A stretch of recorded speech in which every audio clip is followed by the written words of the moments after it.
குர்பானிற்கு விற்கப்பட்ட Donald Trump எருமை நேரில் பார்க்க அலைமோதிய கூட்டம்.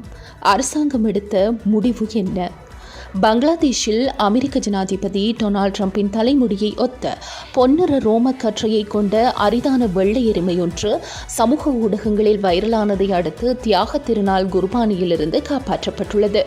பங்களாதேஷில் தியாக திருநாள் வழிபாட்டுக்காக இந்த எருமை ஏற்கனவே விற்பனை செய்யப்பட்டிருந்தது. எனினும் இதன் தனித்துவமான தோற்றம் காரணமாக சமூக ஊடகங்களில் இதன் புகைப்படங்களும் காணொளிகளும் வேகமாக பரவி நாடு முழுவதும் பெரும் கவனத்தை பெற்றது.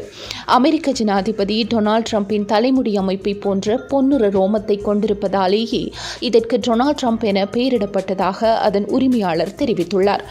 சுமார் 700 கிலோகிராம் எடையை கொண்ட இந்த அரிதான வெள்ளை எருமையை நேரில் பார்ப்பதற்காக அது வைக்கப்பட்டிருந்த பண்ணைக்கு பல பகுதிகளிலிருந்தும் பெருமளவிலான மக்கள் திரண்டு வர தொடங்கினர்.